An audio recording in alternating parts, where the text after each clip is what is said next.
her. Look at her. For her, at least. If you care about her, tell the truth. Tell the truth. This is 14-year-old Jesse Stone, and detectives think he did some very horrific things to a defenseless 91-year-old woman.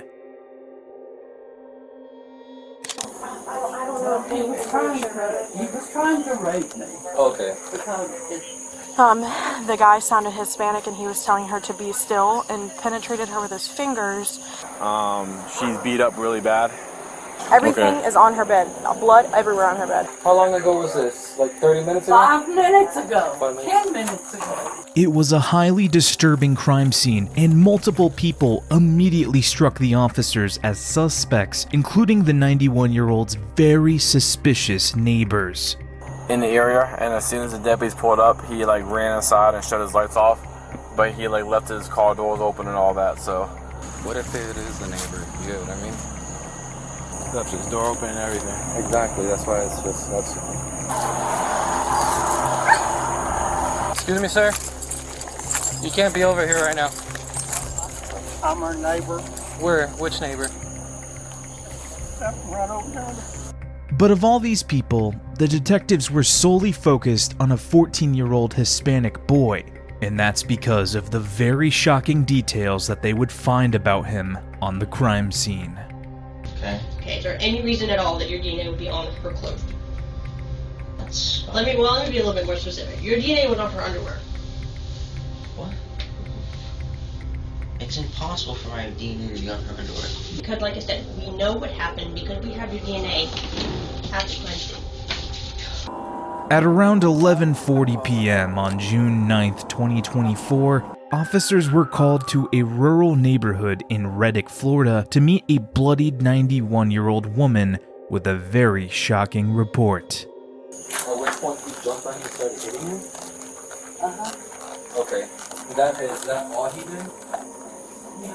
How long lapsed? What else did he do? No, I don't know. He was trying to rape me. Okay. And How long ago was this? Like 30 minutes ago? 5 minutes ago. 5 minutes. 10 minutes ago. When you walked in, 20 minutes. Her face appeared swollen, and there was blood all over her bed. So, officers had to uncover what exactly happened to her and who did those things to her. I'm at a house, a 91-year-old lady calls in saying she was just raped. We get on scene, she's beat up really bad. And I guess she says she went to bed, woke up, and there's someone standing over her with a Spanish accent, and just starts beating the hell out of her. And then he penetrated her several times with his finger. Not his actual penis though, because he couldn't. I guess she's made a comment about couldn't get erect or wasn't erect or whatever. But he did finger her, and then she began screaming more, and then he ran out the house.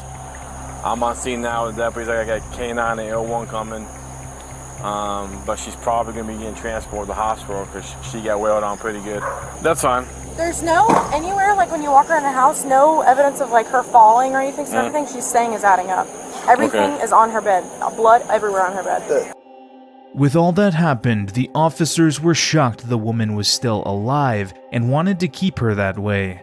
But before leaving for the hospital, she gave some details of her attacker that would ultimately help identify him. And she sees a male standing over her bed, a shadow, and can't get a description of him, just knows that he's Spanish. Because I guess whatever he said to her. And then he just starts wailing on her, beating her pretty bad. She makes a comment that he didn't penetrate with his penis because he couldn't get hard. So I think that's the only thing that stopped him. But he did penetrate several times with his fingers. Her underwear was thrown off the edge of the bed at the end. Mm-hmm. And there's a hole in it, but I don't know if that was there or not. It's kind of hard of hearing, so. Alright. Yeah, she says he never took off his pants. She said he never took off his pants, and it lasted about 15-20 minutes, and he left about 5 to 10 minutes prior to us going 97. The woman couldn't hear well, so the officers couldn't work with her attacker being Hispanic. But since he reportedly struggled to get an erection and somehow disappeared few minutes before the officers arrived, they believed him to be an older male who quickly escaped to his home nearby. Coincidentally, the woman had two elderly male neighbors, one of whom lived on the other side of her fence and did something highly suspicious when officers approached him. He was out with his lights on and everything, and as soon as he sees me and Nixon approach, leaves his car unlocked, doors open, everything, goes into his little thing, turns off all the lights. With that black? Yeah. But I was like, that's why I told Nixon, let's stay here until K9 gets here, because that's really 13 right there. Yeah. At the same time.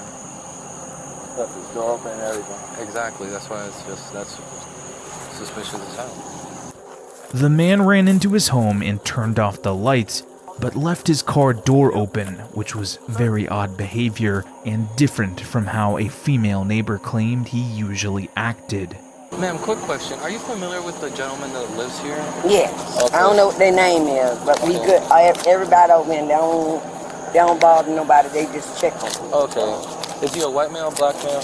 Think she's white. They white. Okay. The next one white. I'm the only black person on this side. Okay. The woman mentioned the neighbors were peaceful and strongly cared about the 91-year-old, but that only made it strange that the man ran away instead of approaching the officers to learn what happened to her. But there was another elderly male neighbor who lived near the 91-year-old, and upon approaching his home, the officers observed that he was strangely standing at the door and appeared to be watching them. Hey, how's it going? You see anybody out here running around or anything? No, I haven't. All right, you have cameras or anything? No. No. Light, that's all I got. You said what? The light, I'm all motion light. That's all I got. Is she okay? I believe she'll be okay. The man had a stain on his shirt and was dressed up even at 1 a.m., suggesting that he had stepped out of his house earlier. He knew something happened to the 91-year-old, but hadn't gone over to see her. This was suspicious, and he appeared to realize this as 4 minutes later, he walked up to the woman's home asking to see her. Excuse me, sir. You can't be over here right now. You look crossed over Diesel Road now. They're at 149. What's that? I'm her neighbor. Where? Which neighbor? That one right over there. Okay, yeah. I was just gonna check on her. Okay, she's not right here. She's on her way to the hospital. I can't tell you much of what's going on, but... Okay. Alright. Right now we have the dog on the ground, so I can walk you back to your home right now. Okay. It's our canine dog. We just don't want anything happening, alright? What's your name, sir? Mark Chandler. Mark Chandler? Okay. Officers noted these behaviors as well as items of interest as they ended the investigation for the night. In the days after, they visited the neighbors for questioning and eventually learned that 14-year-old Jesse Stone, also known as Randy John, was the last person to visit the 91-year-old woman hours before the incident. So he was invited, alongside his grandmother, for what appeared to be a simple questioning, unaware that the detectives already knew all the evil things he had done to the woman that night. Jesse, I'm going to ask you some questions that might seem a little bit weird, but this is just to help me understand and to make sure that I'm on the same page as you.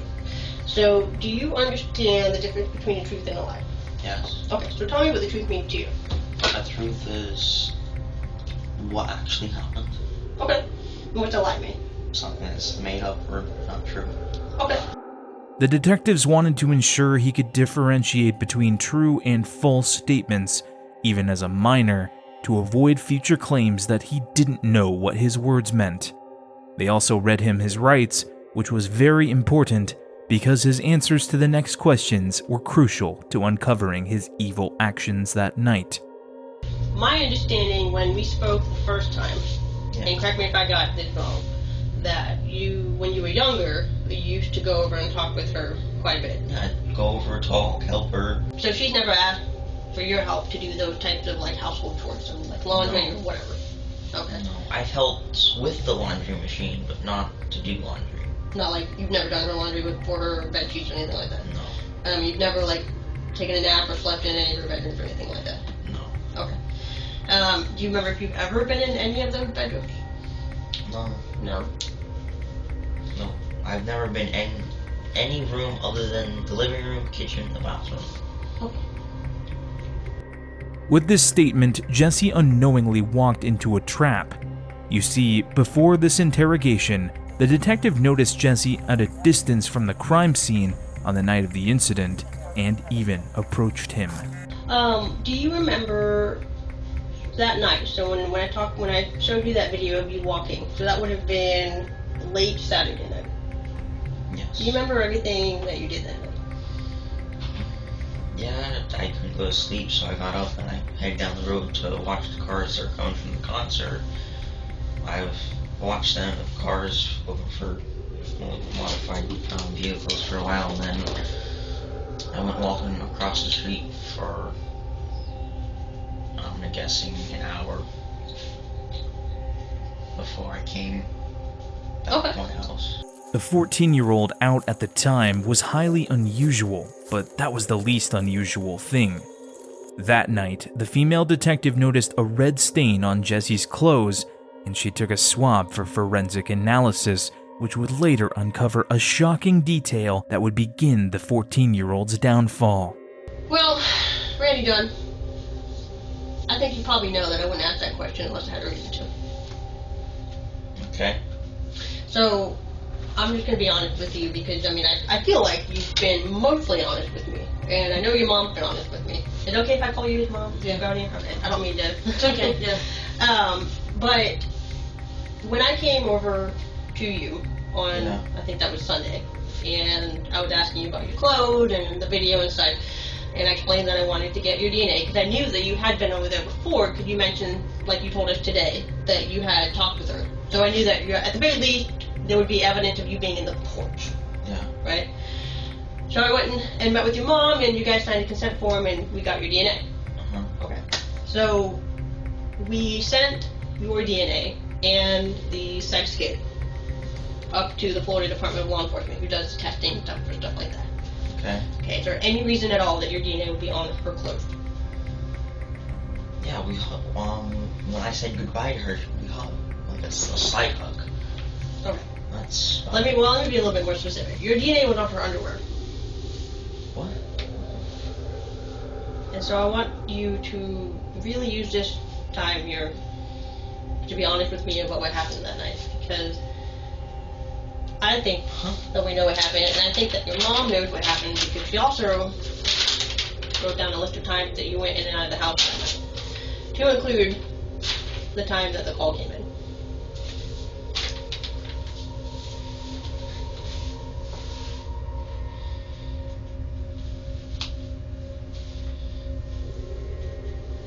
And I think you probably know that you wouldn't be in here unless we had a good reason to put you in. I don't see. What? It's not about C rating, John. It's truth. Yeah, truth. It's impossible for my DNA to be on her underwear. That's what we like to think too, brother, but that stuff doesn't lie, that stuff doesn't get made up. With his DNA in the 91-year-old's underwear and her blood on his clothes, Jesse's involvement was definite. He was the attacker, and the detectives wanted a confession and would go to extreme lengths to get it, even showing pictures of the 91-year-old after the attack. Randy, I want to be real clear with you. We know what happened. What I want is to hear from your own words everything that went on that night. God. Holy cow. I want to know why this happened. Randy, help us understand, man.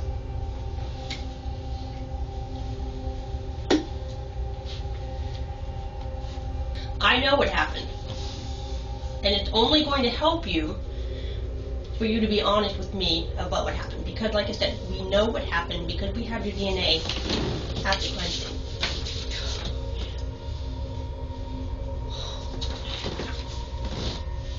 Like you said, it's not like we're talking about a sweater that it was found on. It's in this elderly woman's underwear.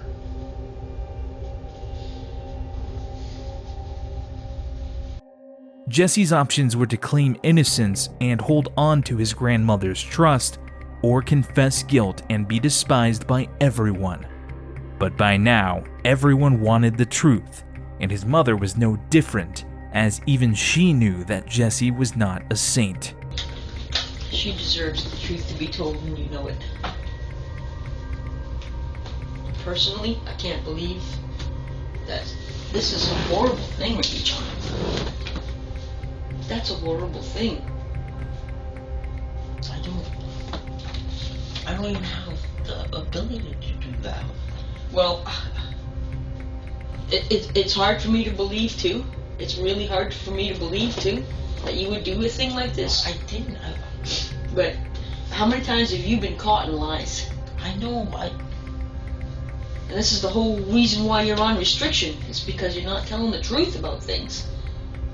If this woman deserves to have the truth, she deserves it, and you know that. Look at her. Look at her. Look at her face. That's I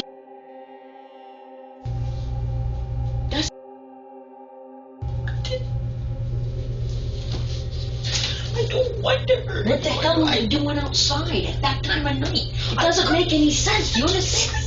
Ready, John, it doesn't make any sense. There's a million different things you can do. Being outside where you don't belong, and you know you don't belong out there. I'm sorry, but I'm an outdoorsy person. You're not an outdoorsy person. You're a sit in front of the TV kind of guy. I don't have TV. I'm outside. Well, I don't know. I hope and pray you did not do this to this woman. I hope and pray. I hope and pray you did not do this. Jesse's grandmother understandably hoped he was innocent, but the evidence was undeniable, especially since she had caught Jesse doing something which the detectives would eventually use against him. I just got done talking to your mom, and she said that, I mean, you're 14, right? I think every 14-year-old's got had some thoughts about what a woman's like and things like that, and I heard that you've been kind of exploring some nudity and pornography. Is that what's going on, man? The thing is, Grandma's got no reason to lie to me, and you have no reason to lie to me about that either. That's totally normal and totally fine. So is that something I heard you taking Grandpa's phone and taking a look at that? No, I don't do it on Grandpa's phone. I haven't been able to do it since I had my computer, because she takes everything away. Take part, you said we're pretty certain of what happened. What we're trying to figure out is Randy John the kind of guy that breaks into people's houses with axes and chops them up into pieces and leaves them and murders them? Or did Randy John just make a mistake? Did he go into a house and expect this 91-year-old woman to be sleeping and maybe figure out something about life, and then things just went awry? Because thing is, people panic, man. The detectives routinely convinced Jesse that he was a good person who was unfortunately overpowered by normal human urges during the incident, and Jesse eventually confessed shortly after. Then you wanted to maybe get her grandpad, is that what you call it, to watch some videos or something, and is that when you heard movement from her room? And you saw that she was turning over? So then you went to her bedroom, and that's when she looked like you saw that she was awake? Yeah. And then that's when you covered her face with a pillow? Jesse reportedly went to the 91-year-old's home to watch content involving older women on her tablet before realizing she was awake and committing the shocking act. He was charged with burglary of a dwelling with battery and sexual battery, and 8 months later, his mother had this to say at his sentencing. He is a caring person. He loves people. He takes care of people. He's kind. He's not violent. He's not an aggressive person. He's a person that you love, you care. You liked having him around. He was a good person. He is a good person. He was sentenced to 25 years in prison and 30 years of sex offender probation with registration as a sex offender for the rest of his life.